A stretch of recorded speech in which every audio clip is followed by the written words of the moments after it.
Never before had a nation so deeply rooted in monarchy dared to defy its king. The English Civil War was not just a conflict over power, it was a revolution of the mind, a reckoning centuries in the making. How did England, a land of tradition and divine kingship, descend into open war against its sovereign? The answers lie in betrayal, religion, ambition, and the unshakable will of a people who chose to rise against the very symbol of their identity. This is the untold story of how a nation turned against its king, and how the echoes of that defiance shaped modern democracy. In the early 17th century, England was simmering beneath the surface. King James II, who succeeded Elizabeth I in 1603, believed in the divine right of kings that ruled by the will of God and were accountable only to him.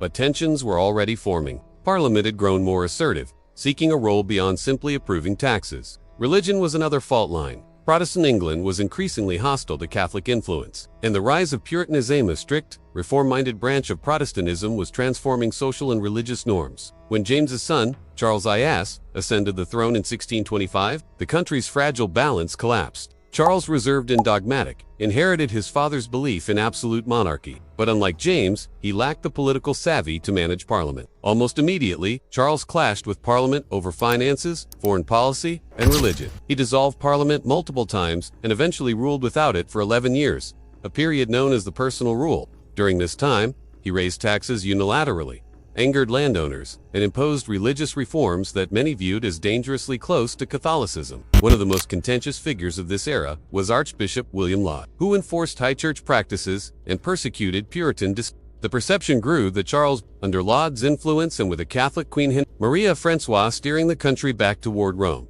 These fears crystallized when Charles attempted to impose the Anglican Book of Common Prayer on Presbyterian Scotland in 1637, sparking the bishops' wars and forcing Charles to recall Parliament in 1642 fund his military response. But Parliament, long sidelined and seething with resentment, now saw its opportunity. The body quickly asserted its authority, arresting Charles's closest advisors, passing laws to limit royal power, and refusing to dissolve without its consent. Charles responded with force, attempting to arrest 5 members of Parliament in 1642.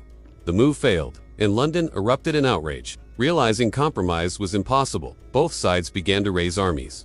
England stood on the brink of civil war. The conflict was not a clear-cut battle between good and evil. It was a war of identities of classes, religions, and regional loyalties. The Royalists, or Cavaliers, rallied behind the king and the traditional hierarchy. They drew support from the rural north and west, the aristocracy, and those who feared radical change. The parliamentarians, or roundheads, found strength in the south and east, among merchants, urban centers, and Puritans who saw the war as a divine mission to purify the church and restore moral order. In October 1642, the first major battle erupted at It was indecisive and bloody, and set the tone for the years to come. Both sides won and lost territories, and the war dragged on with no clear victor. Yet, out of the chaos, a new force began to emerge. Oliver Cromwell. A minor gentry from Huntingdon, Cromwell was a deeply religious man who believed he was carrying out God's will. His disciplined cavalry, known as the Ironsides, became the backbone of Parliament's military might. In 1645, Parliament formed the new model army,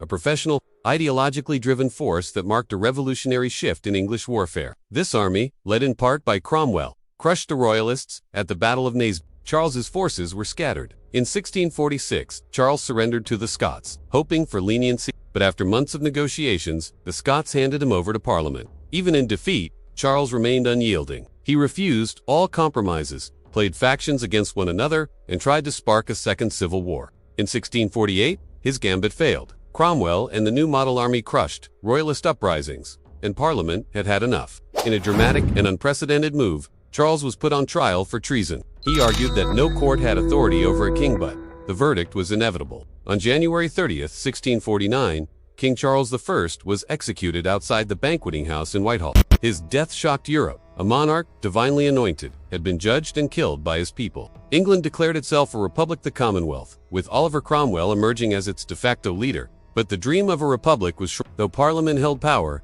it was Cromwell and the army who truly ruled. In 1653, Cromwell dissolved the Rump Parliament and became Lord Protector, effectively a military dictator. He suppressed dissent, enforced Puritan morality, and waged brutal campaigns in Ireland and Scotland. After he died in 1658, his son Richard proved incapable of holding the fragile state together. By 1660, exhausted by instability, the people welcomed back the monarchy. Charles II, son of the executed king, was restored to the throne. However, the restoration was not a return to absolute monarchy.